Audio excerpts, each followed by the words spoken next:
Bismillah wa salatu wa salam ala rasulillah wa ala ahli wa sahbihi ajma'in wa ba'd. Today, inshallah, in this episode of the methods that I use to learn Arabic language, which is the third episode, I will be speaking about dictionaries. Now, I'm going to be speaking about the dictionaries in two parts. Okay, number one, the dictionary that you're going to actually be using in the learning process, of the beginning of the learning process, when you're learning the basic words, the basic vocabulary that you need to get by. And then number two, I'll be talking about a transitional dictionary, an Arabic to Arabic dictionary that you'll be using to transition into all Arabic. Because that's obviously that's what your goal is. That's what you're trying to get to. Because the only way that you can understand the language fully is you have to understand it in the language, the way that the Arabs understood it. Because when you're reading like different translated dictionaries, the translations they're off a lot. They're but it's useful for a person to use these books in the beginning stage, but keep it in your mind. It's just like sooner or later you have to make that separation, and you have to transition your way into using only Arabic. And this is a mistake that a lot of people fall into. They study the Arabic language. You see him year after year after year, and he still hasn't made that transition. He's still walking around with his little translation dictionary and whatnot. And this is a big mistake. If you've studied Arabic for let's say 2-3 years, you should have already made that transition. And I'm talking about studying in the West. I'm not talking about studying in an Arabic-speaking country. In an Arabic-speaking country, within the first year of you studying, by the end of the first year, you should already be making that transition from a translation dictionary to an Arabic dictionary. But let's say that you live in the West, where it's not a society where you can't, that speaks Arabic and you can't practice a lot. In that case, let's say 2-3 years, you should be making that transition to where you're only using an Arabic dictionary and you're not relying on you're always going to have to go back to the English dictionary, but you're not relying on it. You understand? Because you have to go back to it. Because once you get into where you're reading everything that's Arabic, you start to have trouble remembering what the word is in English, because now your whole thinking process becomes the language that you're learning in Arabic. So when you're reading something in Arabic, you understand it in Arabic. You're not translating in your mind anymore. So what happens now is if you go to give a talk and now you have to translate something, and this happens to me, anybody that watches my videos, you can see I can't think of the word in English. So even me, I have to constantly go back to the dictionaries and write down the translations and put them like here on a paper in front of me to remember. Because of that, because whenever I'm looking up a word in Arabic, I don't go back to an English dictionary. I don't. That should no longer be a part of your life anymore. Once you've gotten enough of the language to where you can go to an Arabic dictionary. So to begin, the first dictionary that you should start off with in your learning phase, at the beginning phase, is the Hans Wehr. Don't let anybody tell you any different. You could talk about I don't know what dictionaries you have nowadays, but when I started studying, this is like 1999, late 1999. I was in Atlanta, Georgia, and that's when I started studying the Arabic language, and continued on when I was in Los Angeles, Texas, and then went to Yemen. All of those places, all I knew was one dictionary only, and that was the Hans Wehr. Then when I got to Yemen, I started seeing people come with this motor dictionary, and for me, nothing ever took the place of the Hans Wehr, never. Because number one, the benefit of the Hans Wehr is that it's organized like an Arabic dictionary. That's number one. And that's the most important thing. So to look up a word in the Hans Wehr dictionary, you need to know the root of the word. Whereas if you look up something in the motor dictionary, you just need to know the word. You're looking it up by word. So for example, let's say that you're looking up something like ma'kul. Okay, ma'kul. Akala ya'kulu. Akalan shayan huwa ma'kul. It's been eaten. In the motor dictionary, you look it up in Bab al-Mim. You look it up under the chapter of the Mim. You look it up by the first letter. But of course, in the Hans Wehr, you're going to look it up by what the word is derived from, which is akala. So you're going to look it up from akala, then you're going to go down after it goes through the different scales of the verbs. And it gives you even the scales in order of how they come in an Arabic dictionary. And then you go down and you see the masdar. Or then you see the masadir, then you start to see the ism fa'il and the ism maf'ul, and that's where you're going to find the definition. And that's going to prepare you to use an Arabic dictionary. The motor is not going to prepare you to use an Arabic dictionary, because what happens now when you come to a word like al-mahalla, how you going to look, you might find that you find it easier in the motor, but then when you have to look it up in the Hans Wehr, you're like, okay, what is the origin of this word? So, and you have even like other words like a taraba with a dad. And the asl of the word is taraba. But because of the, it's supposed to be, you can't put the ta and the ta together, so it becomes taraba. So, and these types of things, so you need to use a dictionary that's going to prepare you to be able to find those words. Because when you start to get into the Arabic dictionary, it's going to be chaos trying to find things. But if you use the Hans Wehr, it's easy. You can transition easily. The only thing that you're missing, once you become accustomed to the Hans Wehr, the only thing that you're missing is the vocabulary needed to understand the Arabic dictionary. That's it. That's it. Okay, so use the Hans Wehr. And that's going to be your lifeline. But what you need to do is you need to find, all right, number one, you got to look at the context. You got to look at the definitions and the context. And then you have to sit down with a person who's, if you have any doubts, if it's clear, it's clear. A lot of the things, especially as a beginner, it's going to be very clear cut. There's not going to be a lot, because, a lot of the beginning books in Ta'bir, they're not going to bring words that have a lot of different meanings in different contexts. You understand? So you're going to get words that are very, very clear cut. You can look them right up in the dictionary. And the way that Hans Wehr is, the way that it's organized is again, it's organized like an Arabic dictionary. And that the most common use, it goes from the most common usage to the least common usage. And what the Hans Wehr also does that I haven't seen in other dictionaries, like I said, it's been a long time since I've used these dictionaries. Maybe they have other ones that are better, I don't know. But it also gives you the different, the prepositions, the huruf jar, that go with that word. Like for example, if you look up like the word haja, and you're trying to find the word ihtaja, which means to need, I need something. So in Arabic, ihtaja ila, and it will be written ila, that we use it with like ahtaju ila ta'amin, ahtaju ila kitabin, ahtaju ila qalamin, I need a book, but we put it with ila. It's not necessary. You could say ahtaju qalaman, and make it muta'addi without the harf jar.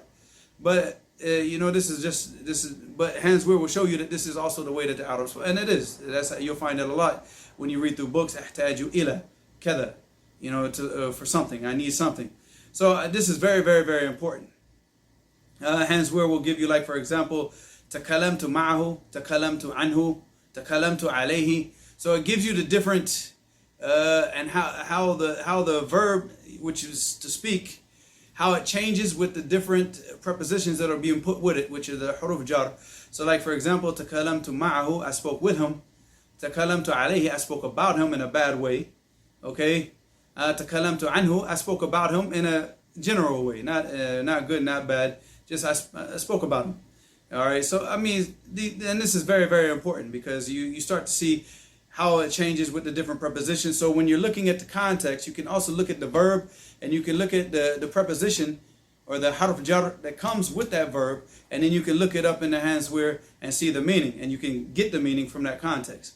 Now, once you've gotten a lot of vocabulary, and your vocabulary is like now is set, now what you're going to do is you're going to start gradually using the Hans Wehr as the number 2 dictionary. Now you want to start to use an Arabic dictionary where you can go and start to test yourself and see if you understand the definitions. This has one of two benefits. Number one, really the most important benefit, I'll just deal with that, is it's going to increase your vocabulary tenfold. Because number one, you're going to be looking up a word in the Arabic dictionary. And a lot of times that there's a synonym for that word, they'll just give that synonym. And you're like, okay, well, that didn't help me because I don't understand the synonym. So now what do? Now you go back to the Hans Wehr. Now you look up the synonym, and you look up the original word in the Hans Wehr that you were looking up, and you see the meanings that are similar, in meaning, and you say, okay, so this means that. So now you have 2 vocabulary words that have similar meanings. So you just doubled your vocabulary. Like right now you were looking for 1 word, now you got 2. And you see this a lot as you're going through, and you're still going to constantly go back to the Hans Wehr. Even if you understood the definition in the Arabic dictionary, you're going to have to go back to the Hans Wehr to check and make sure that you understood it correctly. You're going to do this a lot in the beginning. The Arabic dictionary that I advise the people to use, if it's still being printed, which I'm pretty sure it is you have al-Mu'jam al-Wasit and al-Mu'jam al-Wajiz.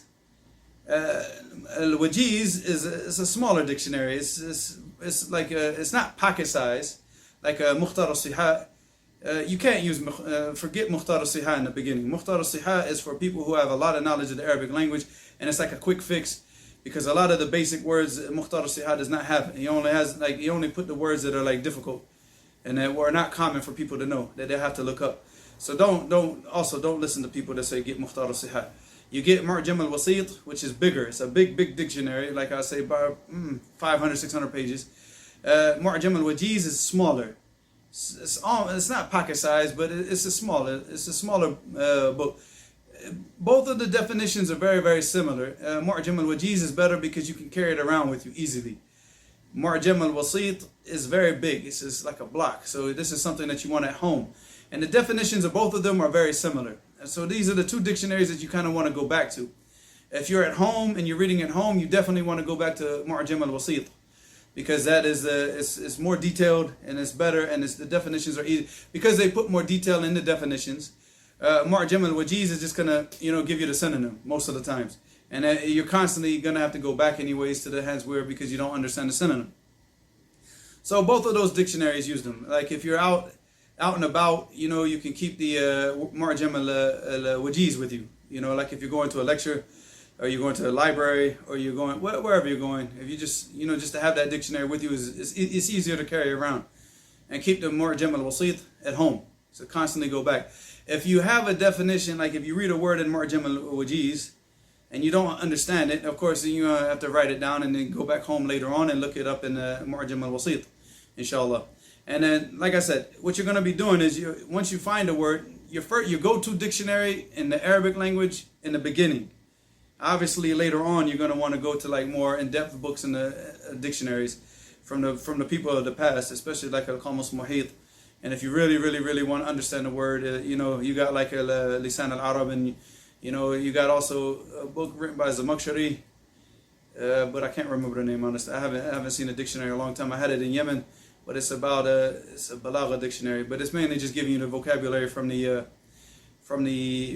poems, which also that's what's good about Lisan al-Arab, is that it's going to bring the poetry. It brings the ayat and the hadith and the poetry.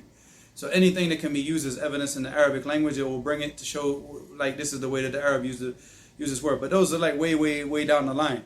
Right now, all you want to do is just get the basic language. So Mu'jam al-Wasit is your go-to dictionary at this phase. And you're going to like check it in Mu'jam al-Wasit, and you're going to go back to Hans Wehr, and you're going to keep checking it. And you're going to do that for however long it takes until you just don't have to do that anymore. Sometimes you still, because the Arabic language is a very vast language. When we talk about the natural vocabulary of a language, no language on the face of this earth today has more vocabulary than the Arabic language. English, because English is not a natural language, so all the vocabulary that's in the English language is taken from so many different languages. But if we're talking about a natural language, which Arabic is a natural language, no language on the face of the earth has such a vast vocabulary. So you're going to constantly come across things, even after you've been in the Arabic dictionaries for years.